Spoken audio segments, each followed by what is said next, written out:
a dar comienzo a esta tercera masterclass del año 2025, que están organizadas por la Universidad de Buenos Aires y el Foro Ecuménico Social. Esto forma parte del ciclo Nuevas Fronteras y Enfoques Emergentes de la Administración, y el tema de debate que nos convoca hoy es competitividad para el desarrollo económico y social. Les pido por favor que se muteen aquellos que están con el teléfono abierto, teléfono no, perdón, las comunicaciones, y les cuento que los expositores que tenemos para este debate son Marita Carballo y Miguel Francisco Gutiérrez.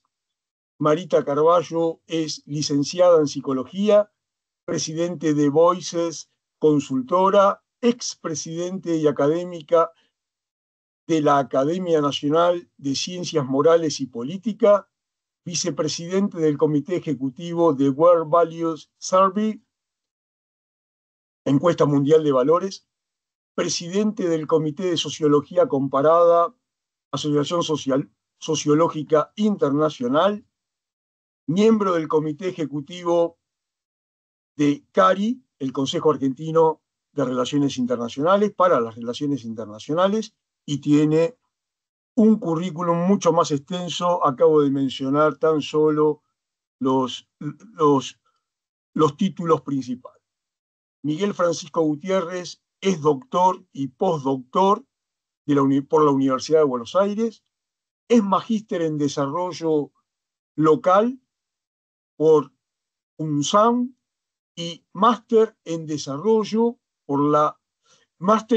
económico por la Universidad de Madrid.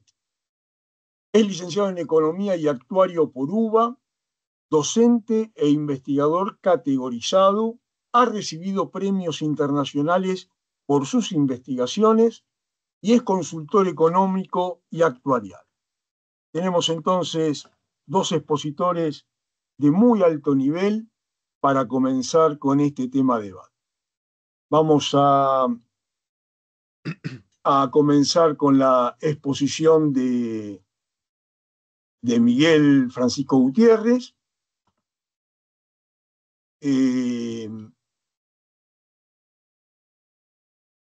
Y las preguntas las vamos a dejar para el final. Adelante, Miguel.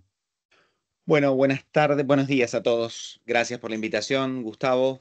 Un gusto compartir una mañana juntos y poder reflexionar sobre algunos de los desafíos que tenemos hoy en términos de desarrollo a nivel nacional.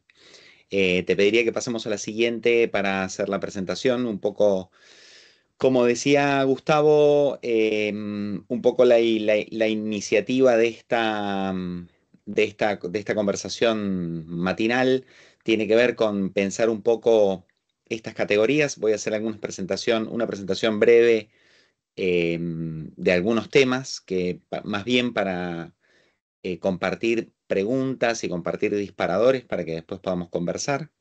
Luego de que Marita también haga su presentación, por ahí algunas cosas cruzamos, algunos temas se cruzan de nuestras presentaciones y eso lo puede llegar a ser más enriquecedor.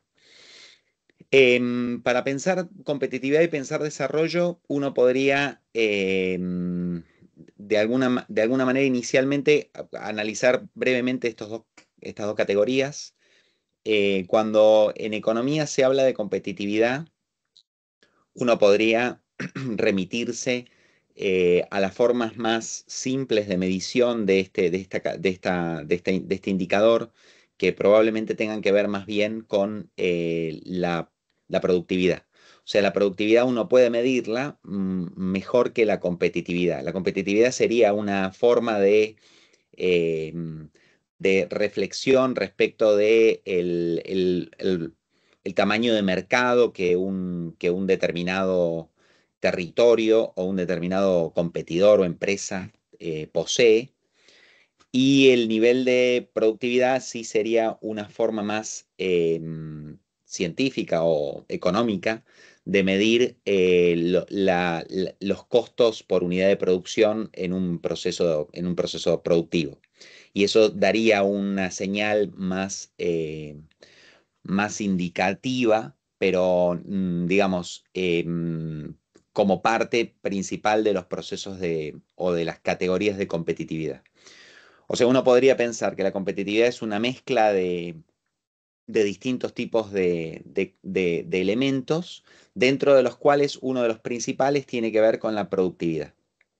Esa productividad que lo que hace es medir esos costos unitarios o costos marginales de los procesos de producción. Por otro lado, el desarrollo es una categoría mucho más ambiciosa y que tiene que ver con dependen las escuelas de pensamiento que uno se sitúe, va a definir al desarrollo de distintas maneras, pero en lo principal, si uno quiere, o digamos, en la forma en la que yo lo trabajo, el desarrollo tiene que ver con la generación de capacidades, siguiendo en esta línea Amartya Sen, los enfoques de Amartya Sen, que son los que se usan en Naciones Unidas en la actualidad y que lo que intentan es pensar el desarrollo como una forma de ampliar las funciones de posibilidad que las personas tienen razones para valorar. Esto parece complejo como definición, pero lo que en la síntesis de eso, de esta definición, lo que buscamos es pensar el desarrollo como una ampliación de las funciones de las personas o de aquellas acciones que un individuo puede realizar, pensando el desarrollo en el fin último de ampliar las libertades. O sea, si uno piensa en un territorio, cuáles serían los objetivos últimos que pensaría un economista o pensaría también un político, debería ser la ampliación de la libertad.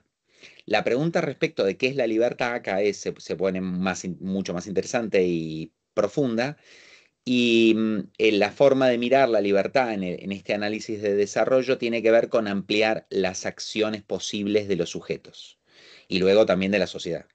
Entonces, lo que analizamos y evaluamos cuando pensamos desarrollo en esta línea es observarlo en relación a cómo uno promueve en una sociedad esa ampliación de libertades positivas. Van a decir distintos autores y probablemente Marita con esto va a ampliar algunas cosas.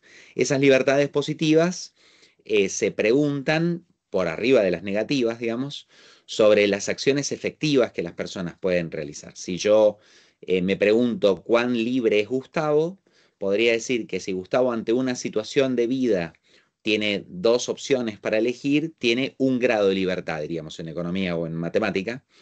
Y si tiene tres opciones, ya va a tener 2 grados de libertad, digamos. Obviamente, si tiene una sola opción, una persona, no tiene ninguna libertad, ¿no? Si ante un momento tenés que tomar una decisión y tus opciones son una, bueno, tu libertad es muy inexistente. Entonces, cuantas más capacidades tiene un individuo, más alternativas va a tener en general, y entonces como tiene más alternativas de elección, es más libre.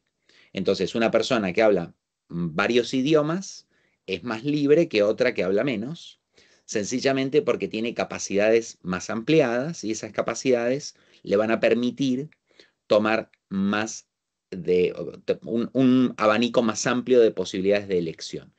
Ese abanico, repito, para sintetizar esto y cerrar el tema del desarrollo, ese abanico no conduce a una decisión por parte del regulador institucional. Ahora estoy mirando el Estado, ¿no?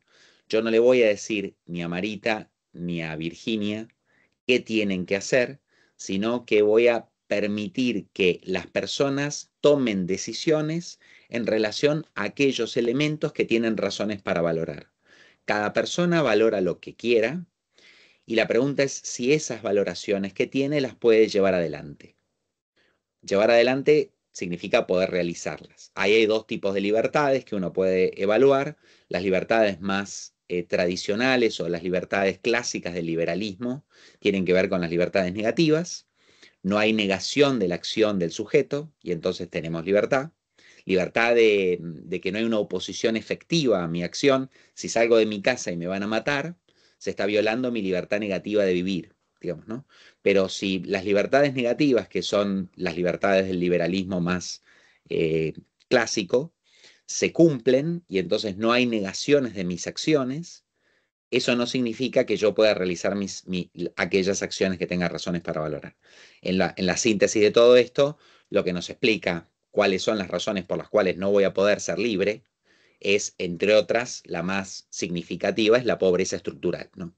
Si tenemos pobreza estructural, la gente, si naciste en algunos lugares de la Argentina, no quiero decir mucho más, pero muchos lugares de la Argentina, es difícil pensar que podés realizar aquellas acciones que tenés razones para valorar, porque probablemente no sea posible hacerlo. Si vivo en una zona, para hacer un ejemplo, llevándolo a un ejemplo concreto, si hay una familia numerosa, digamos, muchos niños muy pequeños, en un barrio que es anegable y que está lejos de centros de salud, y que nace un niño y ese niño hay que ir a vacunarlo y hay muchos otros niños que no hay con quien dejarlos, es probable que ese niño no se vacune porque no hay forma de salir de ahí. Y entonces, como no hay forma de salir, no se vacuna, como no se van a vacunar y probablemente sus hermanos tampoco se vacunaron, es probable que se enfermen más y enfermarse más va a limitar más sus capacidades y sus posibilidades de acción y eso va a redundar en una reducción de su desarrollo posterior.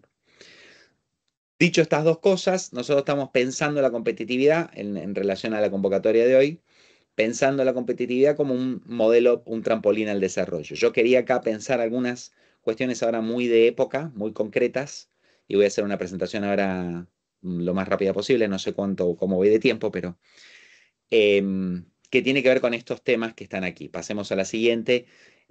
Simplemente aquí voy a mostrar esto muy por arriba para mostrar estas dos, son senderos, no son funciones esto, son senderos donde acá hay tres variables. Básicamente es un relato del comportamiento de tenemos en un eje la participación de exportaciones de alta tecnología en las exportaciones totales, en el eje horizontal, digamos. Cuanto más a la derecha está esa posición, significa que hay más conocimiento en lo que exportás. Y en el eje vertical es la participación en el total de las exportaciones mundiales. O sea, ¿qué cuota de mercado tenés? La convocatoria de Gustavo era ver competitividad. Competitividad sería el eje vertical. Cuanto más mercado tenés, más competitivo sos, tenés una cuota mayor. Cuanto más tecnología tenés, significa que tu cuota de mercado tiene más conocimiento. Y en el final del cuento, si uno tiene un éxito de gestión económica, si uno tiene una buena gestión del Ministerio de Economía, lo que va a intentar es generar ventajas comparativas creadas basadas en conocimiento. Todos los territorios del mundo compiten por agregar conocimiento y exportar conocimiento. Si haces eso, sos más robusto y cada vez tu potencia es mayor a nivel internacional. Y la ventaja comparativa tiene que ver con que generás un conocimiento que otro no tiene y cuando tenés ese conocimiento que otro no tiene, tu cuota de mercado se va a ampliar, ¿no? Y entonces las estrategias de competencia internacional se basan en esto. Entonces, estos senderitos son, acabo de decir dos cosas, ¿no? Tecnología y cuota de mercado, y después voy poniendo puntitos en fechas, entre 1986 y 2014, ¿sí? Tomado de CEPAL esto. Entonces, voy poniendo fechitas, en cada fecha pongo un punto, y esos puntos los uno después, y hago esta especie de serpentina. El azul es Asia, el naranja es América Latina. Lo que vemos que América Latina aumentó conocimiento en algún momento y después retrotrajo lo que llamamos reprimarización en economía. Entonces, redujo conocimiento y su cuota de mercado se mantiene siempre en todo este periodo alrededor del 5% del mercado mundial. Del otro lado, en el azul, tenemos Asia, y Asia vemos que arranca con más o menos lo mismo que América Latina, perdón, en más o menos un 5% de cuota de mercado mundial en el 86 y termina en la otra punta de la serpentina en el 2014 con alrededor del 20% de la cuota de mercado, con mucha más tecnología.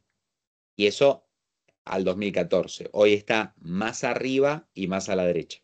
¿Sí? ¿Qué hace esto? Pasemos a la siguiente. Hace que nosotros podamos ver que la relación de potencia de mercado que tiene Asia es cada vez mayor y eso lo posiciona cada vez en un lugar más competitivo y de mayor riqueza. ¿En qué se basa esto? Y acá viene esta cita enorme, larguísima que puse aquí. Toda es una cita de Hobsbawm. Simplemente la cuento para que no sea necesario el análisis concienzudo. Eh, Básicamente hay una relación que señalan muchos autores de desarrollo económico en enfoques institucionalistas, que hay una correlación muy a la par entre mercado o competitividad, si queremos, y tamaño del Estado a lo largo de la historia. Entonces, lo que dice Hobsbawm acá es, nadie puede negar que el crecimiento del capitalismo y el crecimiento de las cuotas de mercado de los distintos países a lo largo de su historia, digamos, cuanto más exitoso es tu posicionamiento de mercado a nivel mundial, las capacidades y el tamaño de tu Estado crece en la misma manera. O sea, no hay, para decirlo de manera sintética, si hoy piensan cualquier país desarrollado del mundo, rico, en aquellos que dicen qué bien que se vive aquí, no van a encontrar ninguno de esos países que tiene estados pequeños. Los estados en esos países son enormes, son grandes, son reguladores, son presentes. Cualquier relato que me van a contar ustedes de eso es, no, si yo voy a tal país, no, ahí no podés hacer lo que querés, no hay muchos controles, no podés hacer tal cosa porque te van a multar, y aquello, y qué bueno que viste cómo se vive ahí, ¿no? En cambio, cuando uno puede también ver una correlación bastante directa entre reducción del tamaño del Estado y aumento de la pobreza. Esto es en los hechos, no es este relato, digamos, ¿no? Si uno ve países pobres, esos países pobres en general tienen estados con pocas capacidades, ineficientes, que no pueden controlar, que no funcionan y a los cuales en general se los critica. Se los critica y muchas veces, como vemos en nuestra realidad contemporánea, se pide que sean aún más pequeños, ¿no? Y entonces eso es una morderse la cola, digamos. En historia económica esto no pasa, digamos, nunca pasó, no hay casos. Esta cita de Hobsbawm cuenta eso, Graeber también cuenta lo mismo, Chan también cuenta lo mismo, hay un montón de autores que cuentan exactamente el mismo relato y uno lo puede ver contemporáneamente también con los países más exitosos en las últimas semanas, los casos de Estados Unidos ampliando sus regulaciones de mercado internacional y aranceles y cómo desde otros ámbitos teóricos intentan justificar eso sin saber qué decir, digamos, ¿no? Bueno, lo que decimos, o lo que digo yo aquí, es que es bastante evidente que Estados Unidos ha hecho eso siempre, no es que ve sus intereses a nivel geopolítico en el largo plazo y ejecuta políticas para consolidar su competitividad de largo plazo en términos de cuotas de mercado. Para hacer eso, a veces uno lo que hace es tener actitudes defensivas. Eso es así hoy y antes, digamos, ¿no? Uno de los ejemplos iniciales de esto que puedo contar de historia económica argentina y vinculada a Estados Unidos es el año 1866, digamos. Ahí había un momento particular, siglo XIX, se lo cita mucho el siglo XIX con distintas cosas. Y en el siglo XIX, en esa fecha, momento de la creación de la Sociedad Rural Argentina, eso coincide con distintos eventos internacionales, entre los cuales está que Estados Unidos aumenta los aranceles a la importación de lana argentina, que competía con productores locales.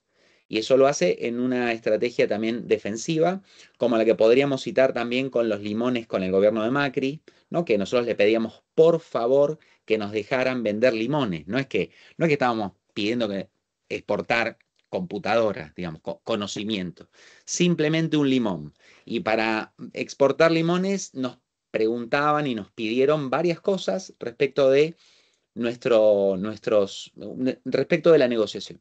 básicamente cómo ustedes pueden negociar empresarialmente o personalmente en el mercado, los países eh, con estrategias más inteligentes negocian su posicionamiento de manera comercial como cualquier mercantilista, digamos. Esto está desde esa época.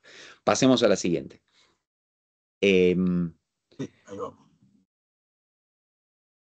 Bien, ¿Esta es? bueno, desafíos, vamos, la siguiente. Bueno, acá, antes de pasar, esa imagen chiquitita, fíjense, bueno, a las víctimas del COVID, ¿no? Esta foto está tomada en Puerta del Sol, en Madrid. Y bueno, la tomé la foto porque está en un lugar muy central, muy central de la ciudad y están colocadas no hace tanto tiempo y bueno, es algo interesante para reflexionar qué pasó en el 2020, ¿no? Porque algo pasó en el 2020 que en general está como negado. Fíjense que no hay mucha reflexión y análisis respecto de las transformaciones que se producen en esa fecha y que voy a yo recuperar un poquito, porque lo que creo es que asistimos a una transformación cualitativa en el 2020 respecto de las regulaciones y respecto de las formas de realización social. Ahora sí pasemos a la próxima, por favor. Perfecto. Te quedan 10 minutos, Muy Miguel. bien, gracias. Bueno, voy a dividir esto en tres partecitas para ir cerrando algunas cosas, pasado, presente y futuro. Y aquí algunas cuestiones vinculadas a ese momento del 2020. Voy a centrarme ahí en el 2020 pensando en ese pasado y avanzar. Em, y acá voy a incorporar otras cosas que no dije antes, que tiene que ver con esto de las formas de realización social y las formas de realización económica, en esta forma de estrategia de posicionamiento internacional, que tiene que ver con, decía yo recién, tratar de generar ventajas comparativas, y en esas ventajas comparativas creadas, en lo que estoy investigando en los últimos tiempos, tiene mucho que ver con las plataformas y cómo esto que estamos nosotros asistiendo hoy aquí, esta forma de encontrarnos en este foro y de compartir algunas reflexiones y pensamientos, no hubiera sido posible en el 2019. En el 2019 no hubiéramos hecho esto así, se hubiera hecho presencial en la facultad o en algún otro lugar, sencillamente porque no existía la idea de esta capacidad social de decir, che, juntémonos todos, nos vemos por unas cámaras y hacemos esto, y que parece algo absolutamente cotidiano, normal y a nadie le causa ruido. En el 2019, para cualquier clase, a un profesor le hubieran dicho, no podés garantizar porque no se sabe si la gente se va a poder conectar, esto no se puede hacer así porque no sabemos si la gente sabe cómo tocar los botones. Yo hoy también tuve algunas dificultades para colocar la presentación, inclusive. Entonces, hoy no se suspendería por eso, pero en otro momento sí. Hoy tenemos otras capacidades, pero también tenemos otras demandas de cómo funciona la realización social. Entonces, estamos mediados por pantallas. Y la mediación por pantallas reduce la posibilidad de realización humana, voy a decir aquí. Y acá me meto más en filosofía, pero lo hago chiquitito y fácil. Eh, lo que piensan algunos es que las posibilidades de realización en términos humanos tiene que ver siempre con el contacto con el otro. Y en este sentido, lo que quiero decir aquí es que la posibilidad de realización, como decía Adam Smith, otro economista, un poquito clásico que todos han escuchado por lo menos, algunos por ahí lo miraron más. Smith hablaba de lo mismo bajo el concepto de simpatía. Decía, la simpatía tiene que ver con el reconocimiento del otro. Y la realización del sujeto y la realización de mercado también se realiza mediante la mirada del otro. Porque la simpatía está en la mirada. Acá es donde me quiero centrar. Uno, en la mirada del otro, cuando se mira a los ojos, te reconoces en el otro y reconoces sus emociones. Si hay un otro triste, vos reconoces tu tristeza. Generás empatía, esa empatía la llaman en este concepto es bajo la categoría de simpatía, simpatía de aprehensión del otro en cuanto a responsabilizarme respecto de su sentimiento, y eso me coloca en una posición de responsabilidad de comunidad, digamos, de alguna manera. Esto con las pantallas desaparece, ¿sí? Porque no hay mirada. Es plano el proceso. Entonces, si nosotros estuviéramos en este momento juntos, de manera física, esto sería diferente, un poquito distinto. Y estoy seguro de eso. Y eso sería un poco más cercano y más aprensivo, ¿no? Aprensivo de agarrar. Y entonces lo que yo creo es que estamos asistiendo a un gran proceso. Hay muchos autores acá que están hablando de esto, que no los puse aquí, pero Dubet habla de la época de las pasiones tristes, que está al final de la presentación. Berardi también habla del fin de la historia, unos finales más apocalípticos. Toda esta mirada, Sadin también está trabajando lo mismo. Y lo que dicen es que básicamente, en parte, y Han también, la pantalla promueve la frustración, para decirlo concretamente. Y esa frustración tiene que ver con la imposibilidad de realización. Y también las comparaciones, y meten otros temas que son las comparaciones subjetivas de las exposiciones de los otros y el continuo imperativo categórico de la venta permanente de cada uno de nosotros mediante la exposición de la intimidad y la exposición de nuestro ser para la venta, digamos, ¿no? Somos productos que estamos siendo vendidos y la autoexplotación del sujeto, donde hay una internalización del control y una maximización del rendimiento. Somos individuos para la venta, ¿no? O sea, estamos permanentemente en venta. De todo esto voy a contar, tenemos poco tiempo, así que les recomiendo el libro La era del capitalismo de la vigilancia de Shoshana Zuboff. Creo que ella tiene unas categorías y un lugar de análisis al cual no llegan otros y que hace un aporte muy importante en este camino de pensar nuestra sociedad hoy y pensar las formas en las que queremos integrarnos al mundo y ser competitivos también, pero que tiene que ver con pensar cuáles son las formas lo relato chiquito, cuáles son las formas de generación de valor en el capitalismo de plataformas. O sea, plataformas me refiero a todas las aplicaciones que tienen en el celular, ¿no? Y las formas de realización o de la acumulación de valor del capitalismo hoy vinculada a la tecnología expresada en plataformas tiene que ver con que las plataformas nos ofrecen una reducción al deseo. Nosotros deseamos algo y básicamente es fomentar nuestra vagancia. Quiero algo y el celular me lo va a resolver más rápido. Hoy la inteligencia artificial es la máxima expresión de esto. Yo ayer miraba un video de una nenita en un reel, ¿no? Que miramos para fomentar nuestra vagancia también. Y había un video de una nenita muy chiquitita, 10 años tenía, porque la nena lo dice, hablándole al chat GPT, contándole cómo quería que le hiciera la tarea. Y era muy increíble, digamos, ¿no? Porque le contaba y le hablaba como si fuera una persona y le decía, necesito que lo hagas así, que se parezca a una nena de 10 años, yo no soy muy inteligente, le decía la nena, contaba todo eso.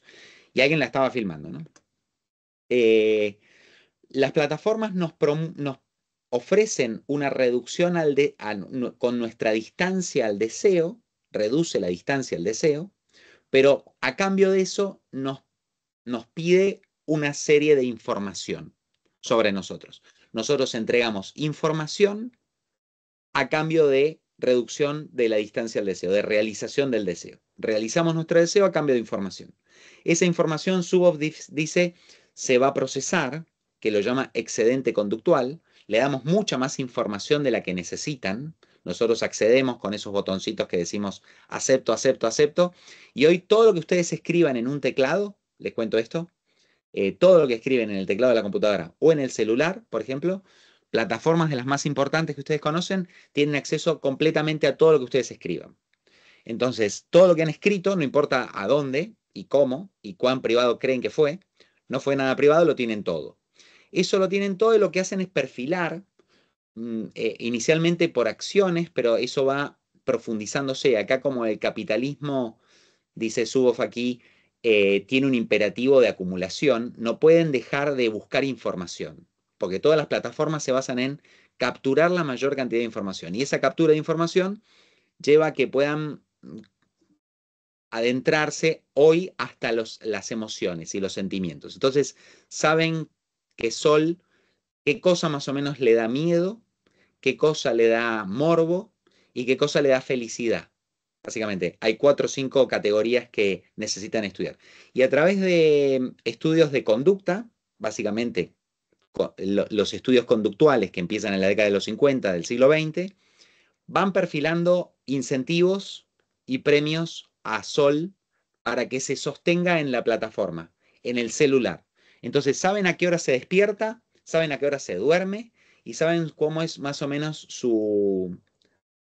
sus emociones durante el día. Entonces le van a ofrecer contenido para que use la plataforma. Entonces te llega un mensajito ofreciéndote que vayas a comer a tal lado o que pidas tal cosa o que hay un descuento para vos en tal lado. Todo eso está muy estudiado respecto de en qué momento van a recibir eso. Bueno, Miguel, te quedan 5 minutos. muy bien, voy sintetizando. Eso vale mucho la pena para después mirar otros 2 libros de aquí. Varoufakis, Tecnofeudalismo, del año pasado, que dice, bueno, se acabó el capitalismo, ¿saben? O sea, ahora en las plataformas tienen la regulación respecto de nuestra realización social, hacemos todo por plataformas, entonces tienen una rentabilidad que ya no tiene que ver con la lógica del beneficio, sino que tiene que ver con la lógica de la renta. Y la renta, en la historia económica, cuando la renta era más importante que el beneficio, eso se llamaba feudalismo. El capitalismo cambió eso y dijo el beneficio es más importante que la renta. La renta nos referimos a los alquileres, digamos, ¿no? El alquiler, el cobro por el uso de algo. Si yo te cobro porque uses algo, te estoy cobrando un alquiler. Si yo te cobro porque soy muy bueno haciendo algo, por mi innovación, te estoy cobrando por el beneficio. Si yo te cobro porque uses una plataforma, eso se parece al uso del espacio. Entonces, como te cobro por el uso del espacio virtual, eso es una renta, un alquiler. Entonces, la lógica de estas innovaciones, dice Varoufakis, se perfila hacia una sociedad nueva que no adelanta, sino que atrasa y que se basa en lógicas feudales. Las lógicas feudales son lógicas de casta y las lógicas de casta tienen que justificar la desigualdad. Entonces empezamos a tener un montón de discursos que escuchamos respecto de la justificación de la desigualdad, respecto de su beneficio, digamos, su positividad. Es muy bueno ser desiguales y si a vos no te tocó, te la tenés que bancar, porque es así, ¿sí? Y entonces hay pocos elegidos, chiquitos, poquitos, que van a tener mucho, mucho, mucho, casi todo y el resto nada. Para muestra sobre un botón, decía mi abuela, en la asunción de Trump como presidente en enero del año pasado, si no me equivoco, el último enero, si ustedes ven una de las primeras filas de los invitados, eran todos los CEOs de las principales plataformas a nivel mundial. Había 6 personas ahí que tenían la riqueza, una de las riquezas más importantes del mundo, digamos, ¿no? Y mandatarios de países, digamos, presidentes estaban atrás de esos. Eso nos está contando algo, digamos, ¿no? Los que mandan en el mundo ahora son estas 6, 7 personas, o 10, y punto, digamos, ¿no? El resto está atrás. Lo que asistimos con eso, pasemos a otra, porque así vamos cerrando, al presente.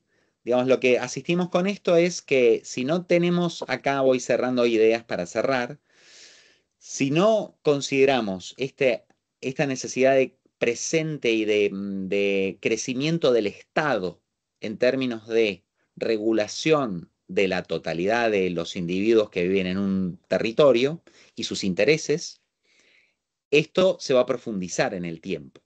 No es que va a ir para atrás, sino que va a ampliarse. Y esa ampliación va a llevar a un mundo más desigual, donde va a haber más justificaciones de esto. Necesitamos ir a lo que dice Piketty, como esta idea de pensar la economía circular, pensar responsabilidades intergeneracionales, recuperar la idea de lo que era el impuesto Tobin y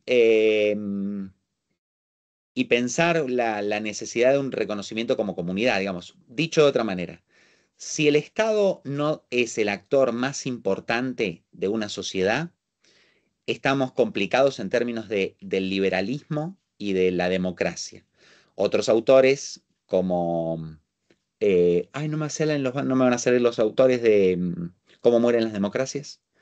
Bueno, ese libro expresa un poco cómo se están usando distintos tipos de discurso y de límites que antes tenían aquellos sujetos que venían a romper las instituciones democráticas y liberales, que hoy no están siendo contenidos, porque se promueve un discurso de odio que está cada vez más internalizado. ¿De qué manera? Porque las plataformas reducen la sensibilidad, digamos, la gente está expuesta a cada vez más niveles de violencia y entonces los límites de lo posible se van reduciendo.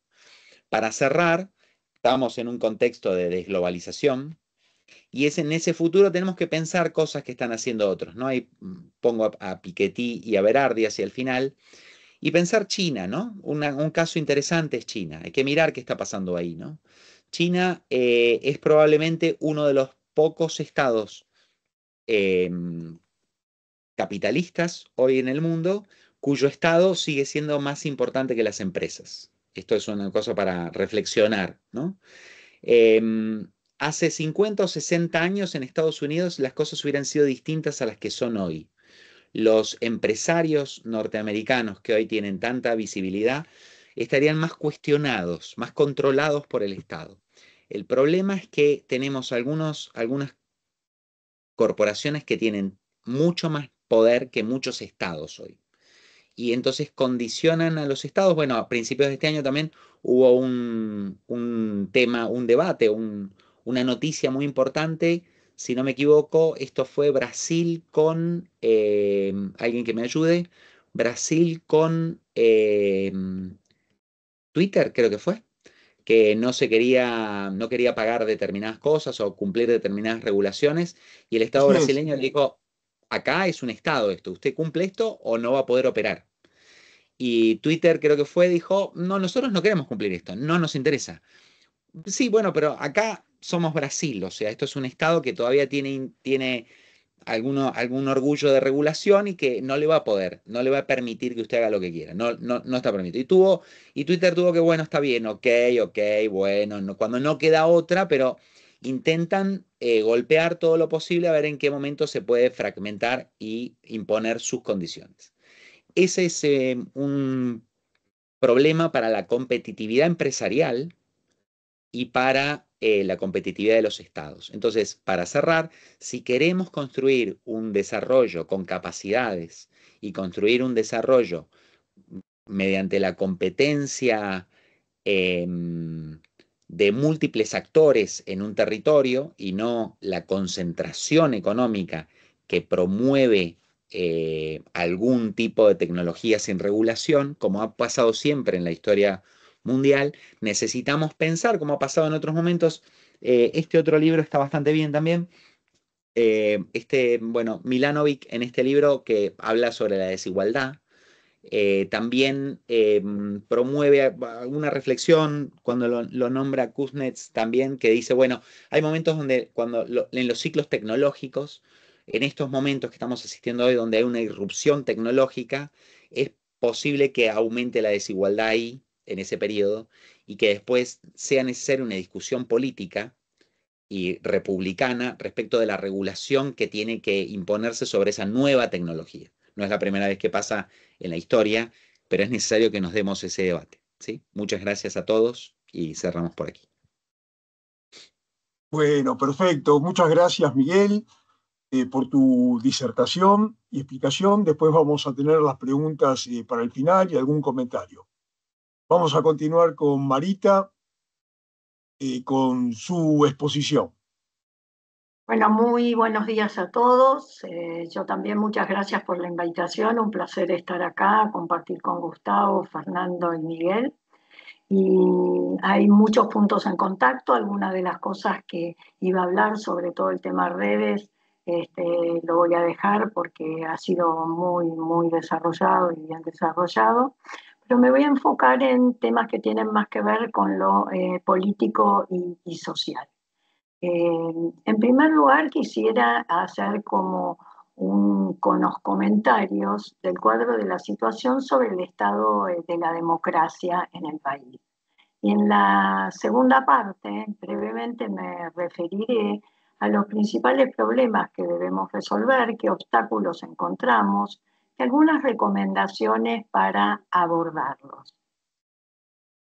Bueno, con respecto a la democracia, hay una buena noticia, entre tantas malas que solemos dar, y que tiene que ver con que se cumplieron 42 años de democracia en Argentina, ininterrumpidos, lo cual para nosotros es un logro muy grande, es un logro significativo.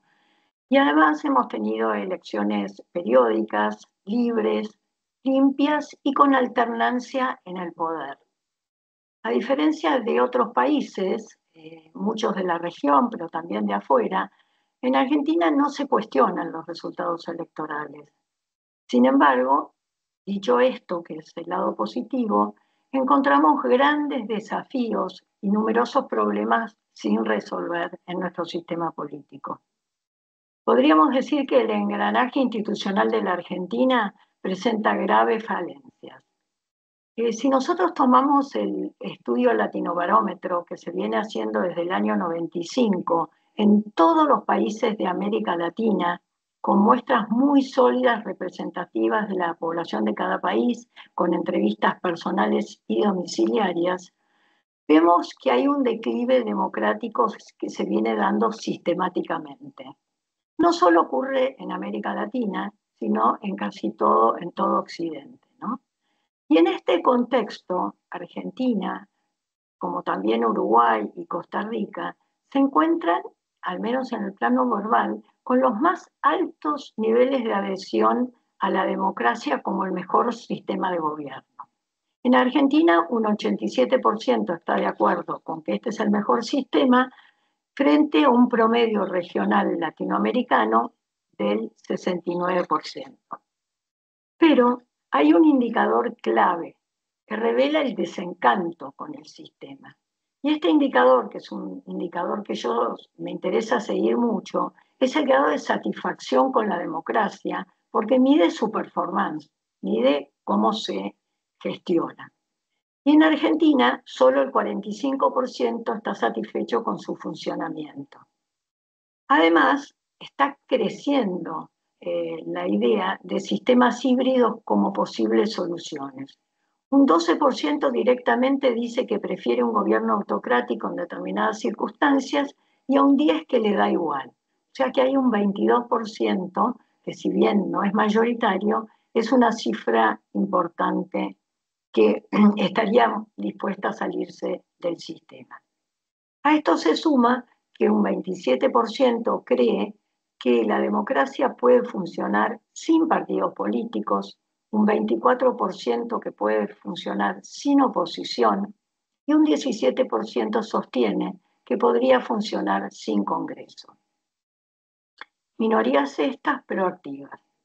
Y solo 2 de cada 10 consideran que se gobierna para bien del pueblo, mientras 8 de cada 10 creen que se gobierna en favor de los poderosos. La percepción también de la injusticia distributiva es otra señal de malestar social. Lo explicó muy bien Miguel. El nivel de desigualdad que estamos teniendo en el mundo, en Occidente y en nuestros países es enorme y se agudiza. Es por eso que en estos estudios del Latinobarómetro, Argentina junto con Chile encabezan los mayores porcentajes que consideran que la riqueza está mal distribuida. Así lo sostienen 9 de cada 10. El promedio latinoamericano también es significativamente alto, pero es el 76%. Desde el retorno a la democracia, los problemas estructurales siguen sin resolverse. Ese es el problema y la base del desencanto. Inflación, inseguridad, corrupción, pobreza y desigualdad están ahí presentes sin que los podamos resolver desde la década del 80. Indicadores concretos muestran nuestro retroceso. En 1983, la pobreza, cuando asumió Alfonsín, era del 16% y alcanza el 38% a fines del año pasado. Incluso, como todos sabemos, tuvimos un pico del 52% en este primer semestre, que hoy ha bajado al 31%. Pero lo cierto es que no podemos salirnos por debajo de ese 30% hace mucho tiempo.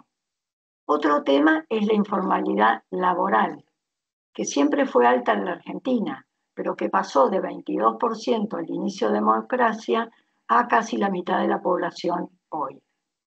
También el gasto público creció mucho y eso podría significar un mejor bienestar para las personas.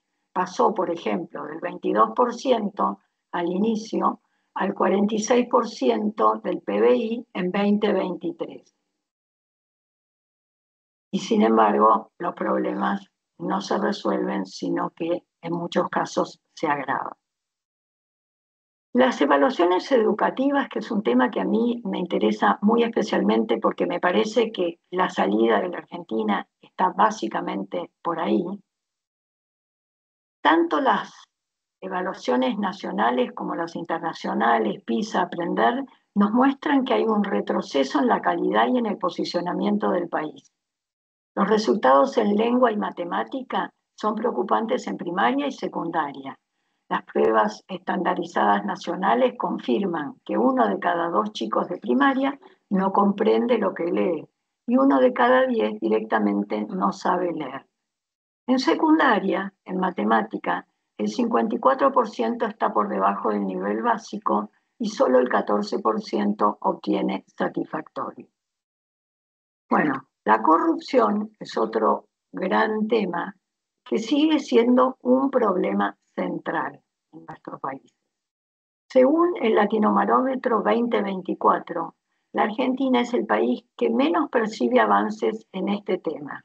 Solo un 28% cree que hemos progresado, cuando la opinión es que la corrupción es muy alta y que no solo está en la política, sino que está muy extendida a lo largo del país.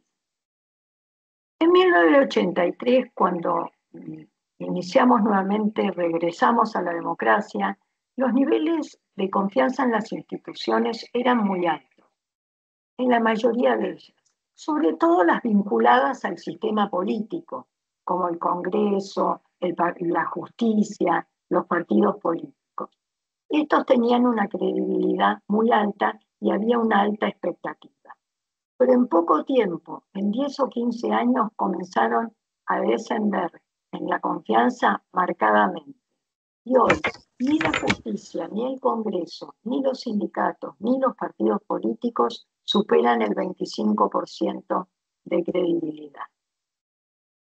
En cambio, lo que sí genera confianza son las universidades, las ONGs, también han crecido las Fuerzas Armadas y las iglesias.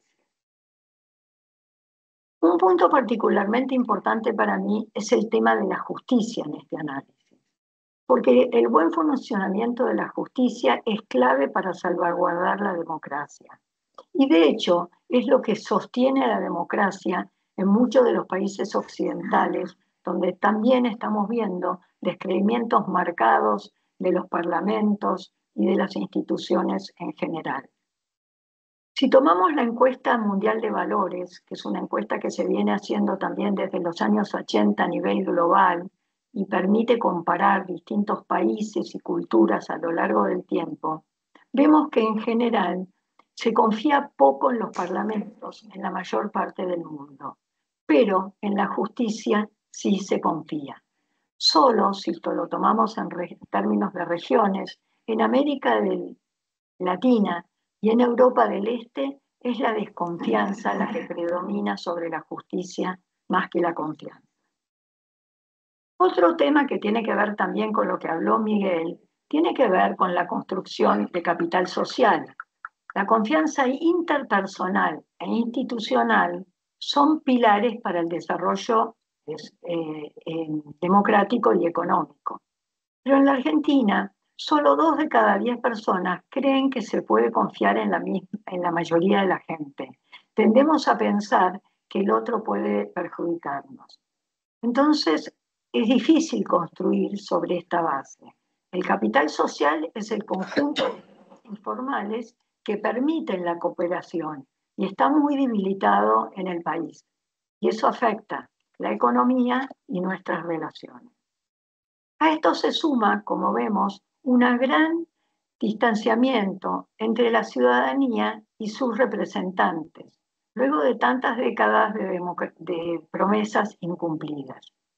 Y esto ha generado, y se ha venido gestando en estos últimos años, una situación de polarización marcada, desafección con la política, incluso pérdida de esperanza.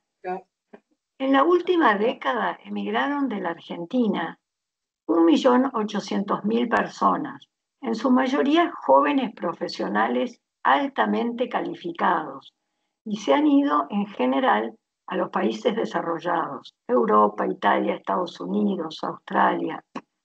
Se trata de una pérdida significativa de capital humano que afecta la innovación de la que tanto hemos hablado y de la competitividad y el crecimiento futuro. Este es uno de los temas que también tenemos que encarar y resolver en la Argentina. Estudios que hemos realizado en WADE y en Voices sobre los estados emocionales de los argentinos muestran un fuerte deterioro en la última década, sobre todo. Entre 2015 y 2024, quienes tienen problemas para dormir pasaron del 11 al 39%, los que se sienten tristes o deprimidos del 8 al 28%, y los que se sienten muy solos de 3 de cada 10. El tema de las redes es algo que también afecta a todos estos estados. Además, en un estudio internacional de 40 países que realizamos juntamente con WIN a fines del año pasado, Argentina y Perú lideraban el ranking de población que se declaraba estresada. Nos sorprende entonces que hace unos años ya que los argentinos se encuentran entre los países de la región entre los que más reclaman cambios profundos. Así lo expresa el 72%. Ahora, vamos a pasar un poco a los problemas estructurales y algunas como propuestas. ¿Qué deberíamos hacer? En primer lugar, es fundamental que la clase dirigente en general y especialmente quienes ejercen responsabilidades políticas tomen conciencia del estado de ánimo de la población y se responda con programas concretos que enfrenten los principales problemas: inflación, inseguridad, corrupción, pobreza y desigualdad. Entonces, la Argentina necesita avanzar con reformas estructurales en varias áreas, porque nuestros problemas son estructurales y ya vienen desde hace tiempo. Económicas, bueno, claramente el control de la inflación. La inflación es algo que obsesiona a la gente, la perjudica mucho, y esto es algo, bueno, que de alguna manera el gobierno está tratando de controlar. Pero también promoción de porciones, una economía más integrada al mundo. Debemos hacer cambios que aquí hay economistas que saben mucho más que yo, pueden plantear. Pero también cambios institucionales con mejor fortalecimiento de los organismos de control, de transparencia, de rendición de cuentas y una real lucha contra la corrupción. También hay que trabajar para afianzar la independencia del Poder Judicial, agilizar los procesos para mejorar su credibilidad y su eficacia. Y en el tema educativo, los invito, porque no vamos a tener tiempo acá, a que visiten en la web de la Academia Nacional de Educación. Hay una propuesta para el mejoramiento de la calidad educativa y los lineamientos y estrategias concretas que hay que trabajar y puntos a realizar en este sentido.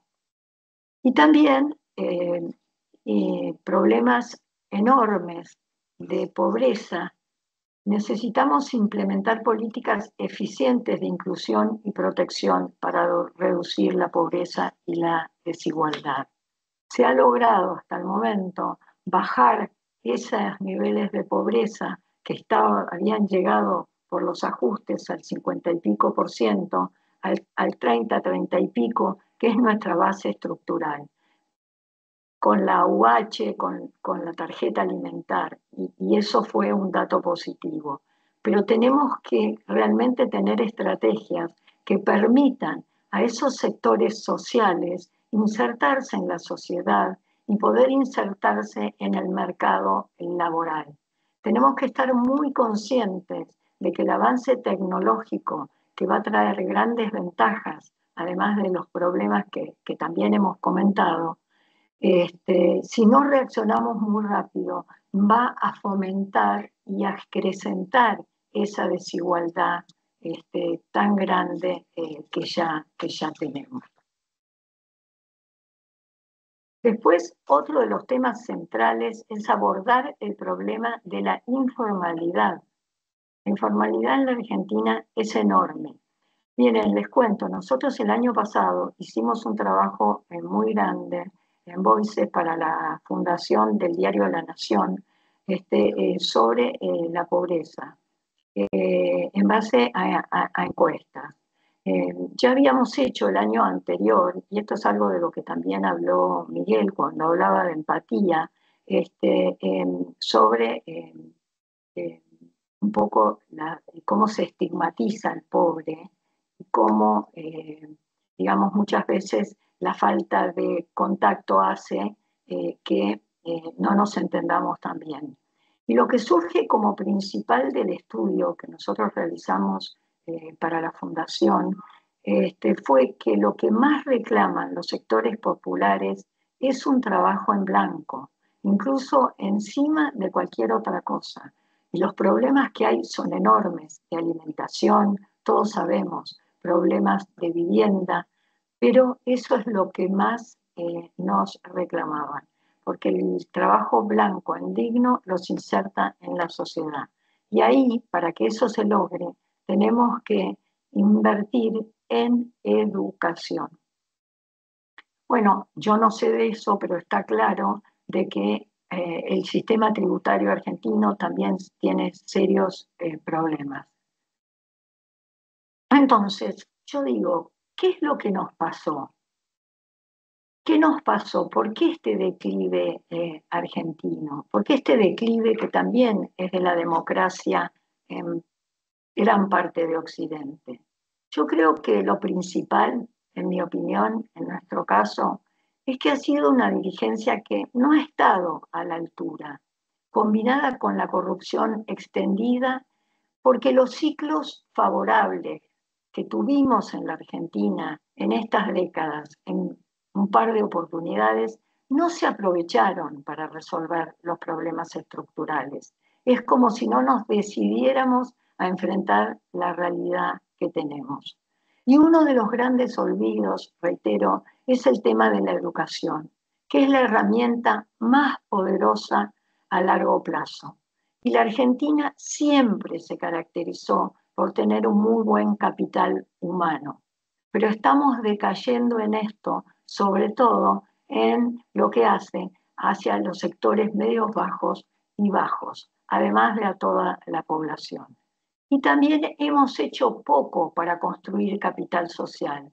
Hoy predomina demasiado la mirada individualista y el corto plazo, con escaso sentido de comunidad. Tenemos que trabajar este sentido de comunidad. Cada vez estamos más separados, viviendo más aislados. Todos los que ya somos grandes recordamos que antes teníamos relaciones más diarias y más horizontales con todos los sectores sociales, convivíamos más en los mismos ambientes. Hay que fomentar la integración comunitaria en la Argentina. Bueno, la política así ha estado fuertemente marcada por la polarización y esto impide consensos duraderos, lo que revierte en políticas que están permanentemente cambiando de gobierno a gobierno. Si alguien nuevo viene, cambia lo anterior, y así sucesivamente. Después tenemos un Estado que hemos invertido bastante en él, pero que no nos ha dado buenos resultados. Tenemos que buscar la forma de hacerlo más eficiente porque no estamos resolviendo los problemas ni de pobreza ni de equidad.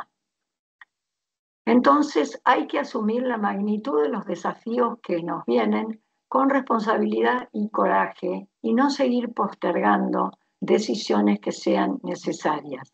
Pero necesitamos trabajar juntos. Se necesita una estrategia integral, llegar a consensos básicos para enfrentar los problemas más urgentes del país. Y toda esta situación ocurre en un contexto de amenazas globales a la democracia. La desinformación, las noticias falsas, la crisis de representación, las nuevas agendas que requieren, como todo el tema de las redes, de la inteligencia artificial, el cambio climático, no solo que exigen políticas de largo plazo, sino que también requieren consensos nacionales, pero también regionales y en lo posible globales para poder enfrentarlos. Las redes sociales, y de esto habló muy bien Miguel, impactan sobre nuestra vida diaria y sobre la política. Tienen sus aspectos tremendamente positivos e incluso podrían ser parte importante de la solución.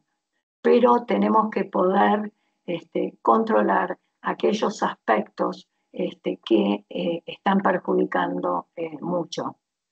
Entonces, los ciudadanos están exigiendo cambios reales.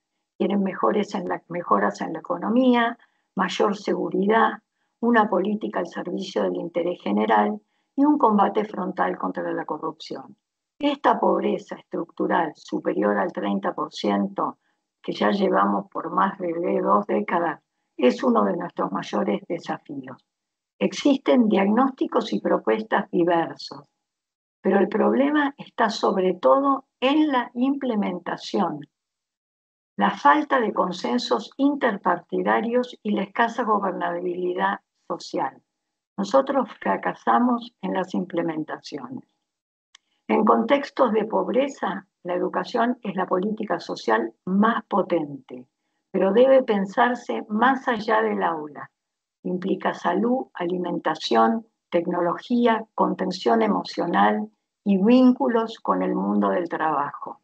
Hay que romper la transmisión intergeneracional de la pobreza desde la primera infancia, sobre todo en la primera infancia, combinando equidad con calidad.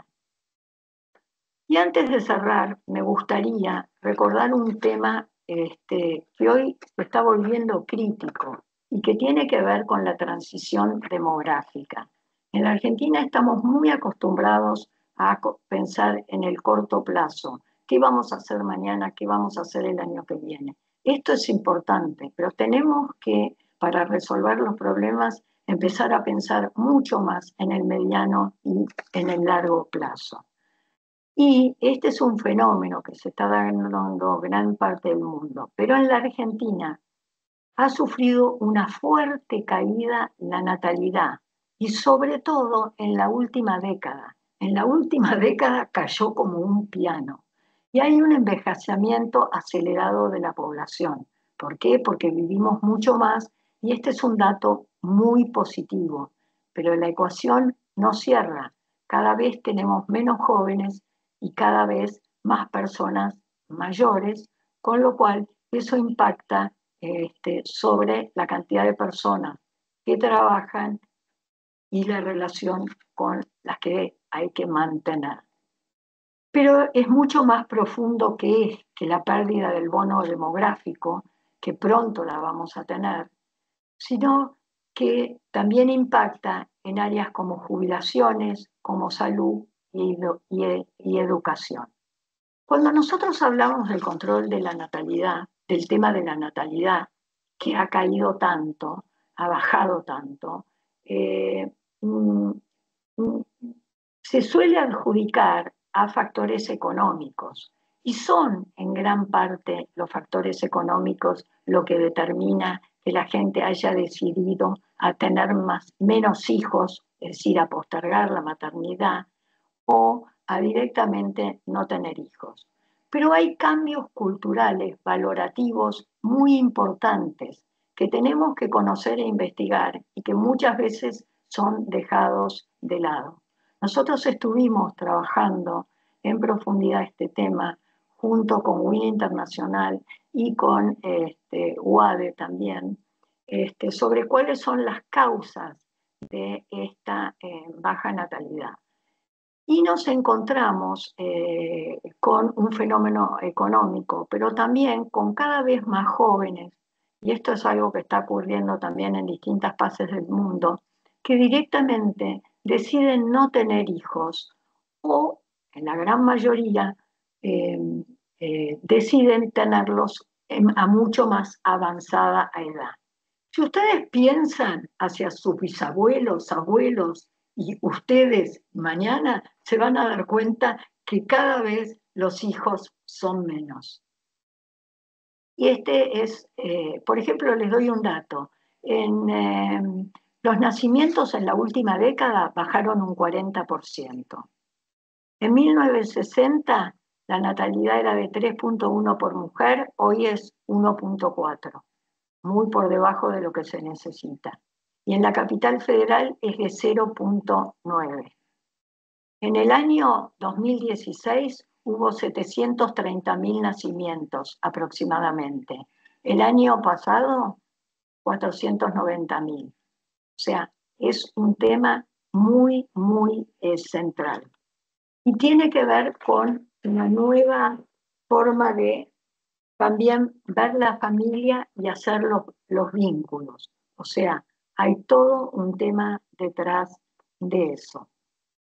Bueno, quisiera dejar aquí para abrir al debate, pero estos son los temas que quería comentar. Muchas gracias, Marita, por tu disertación muy completa y muy, digamos, en línea con lo que venimos viendo con el tema con Miguel también. Pusiste el foco en muchos temas importantes, entre ellos la educación, y realmente tenemos una transición bastante complicada, parece. Y señalaste también la cuestión de, podemos tener buenos modelos e ideas, pero si falla la ejecución o no somos eficientes en la implementación de las cosas, por supuesto nos vamos a encontrar con un nuevo fracaso. Yo quiero abrir en esta parte ya final de esta masterclass las posibilidades de que hagamos algunas preguntas a los expositores. No sé, Fernando, si tenés alguna idea, algún comentario para hacer. Bueno, me parecieron excelentes las exposiciones de ambos, muchas gracias. Y bueno, una pregunta, el nuestro siempre fue desde los comienzos un foro de responsabilidad social y ciudadana, y nos preocupa mucho el tema de la responsabilidad ciudadana. Miguel señaló, entre otros autores, a Berardi, a Bifo Berardi, y por otro lado vemos un avance de estos que propugnan una especie de desertar, más que avanzar para cambiar la realidad, de desertar, o el tema de CISEC, que dice, bueno, hay que estar afuera del sistema porque dentro del sistema no va. Entonces, ¿qué es lo que ustedes piensan con respecto a este avance que se da no solo en la Argentina, sino también en el mundo, y que por otro lado permite el avance de ciertas figuras disruptivas en la política que justamente no creen demasiado en la responsabilidad ciudadana y en lo que también tiene que hacer el Estado, ¿no? Así que la pregunta va para ambos.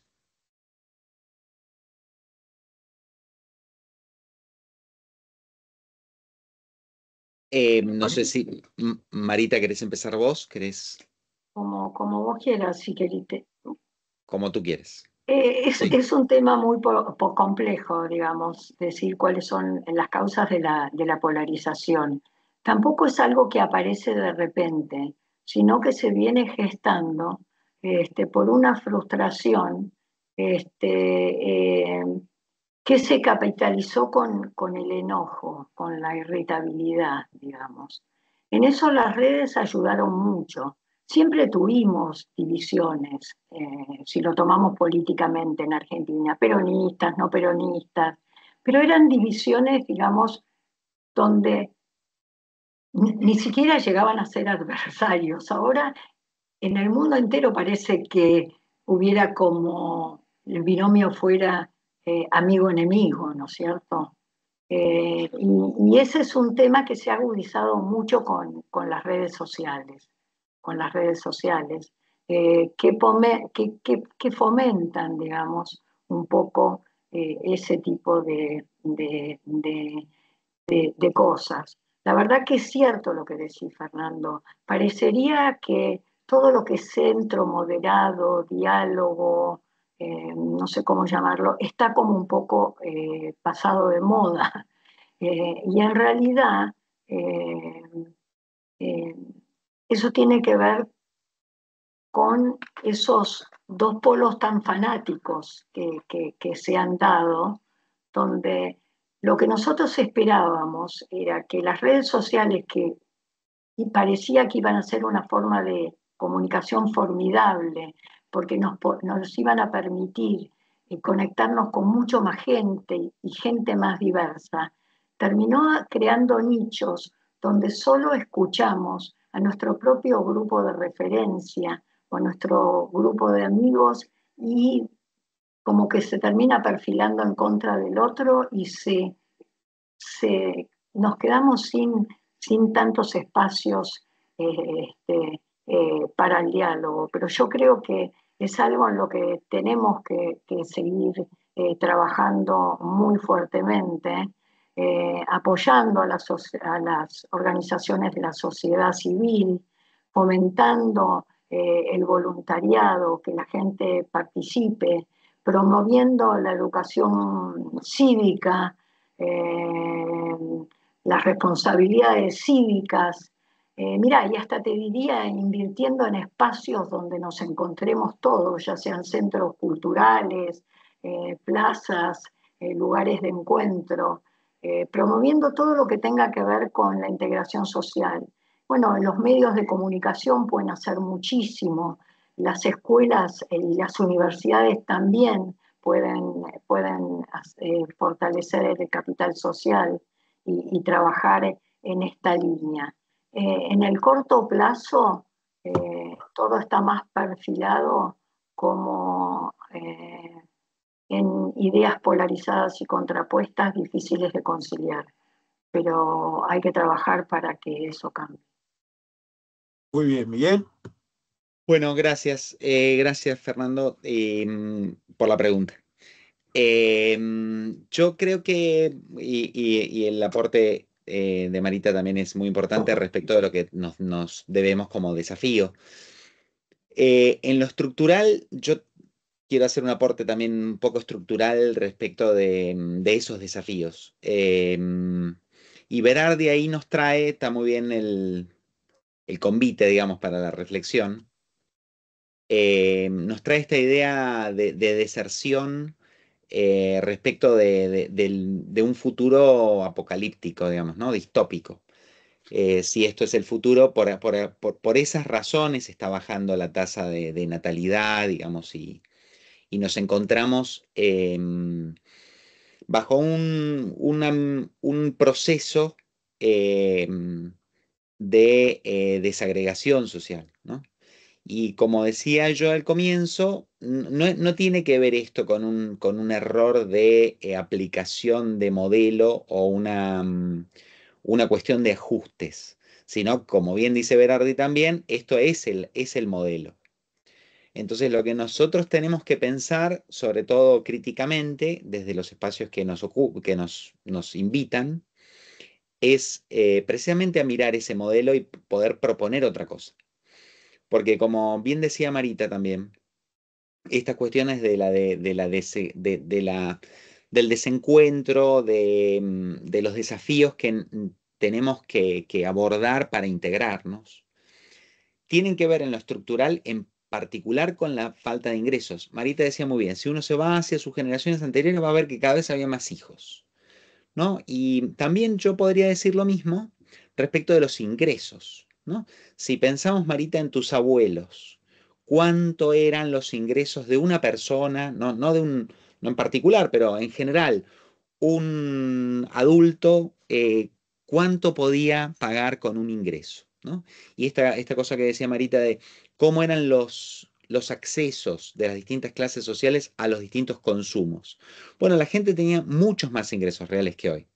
Esto está estudiado a nivel mundial también. Los ingresos reales de la población en los últimos 50 años están cayendo. Y entonces debemos pensar que esos reclamos que decía Marita también, de qué quiere la clase más pobre, digamos, las clases más desreguladas de la Argentina, tener un empleo en blanco, tener un empleo regular que tenga más derechos y por tanto que tenga más ingresos.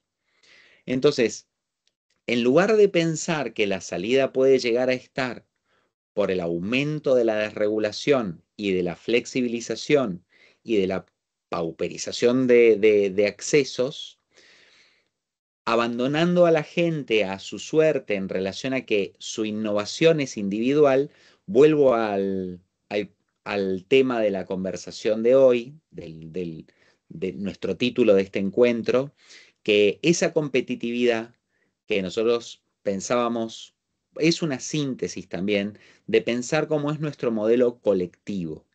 No hay competitividad ni productividad de manera individual. Ha-Hong Chan lo trabaja muy bien en alguno de sus capítulos de varios libros que él trabaja qué pasó, aquellos países que hoy son ricos y prósperos y les va muy bien, qué hicieron a lo largo de su historia con lo que le dicen a los pobres hoy. O sea, hoy a los pobres les dicen, mira, tenés que desregularte, abrir, flexibilizar todo y te va a ir bien porque esa es la forma en que te vaya bien. ¿Qué hicieron los ricos a lo largo de su historia? ¿Hicieron eso para ser ricos? Y él demuestra, no, hicieron todo lo contrario. Todo lo contrario, no están esas políticas a lo largo de la historia de esos países. Hicieron mucho control, regulación y estrategias para ganar espacios. Eso nos debemos nosotros como sociedad. Y los sistemas de innovación, hoy también en el mundo, en cualquier país que se precie, digo, Marina Mazzucato lo trabaja muy bien en el Estado Emprendedor, dice, bueno, todas las innovaciones que conocemos hoy son parte de proyectos de inversión estatal, la gran mayoría, desde las pantallas táctiles hasta la energía eólica. No existe innovación empresarial sin inversión previa del Estado en ciencias básicas y en tecnología de punta.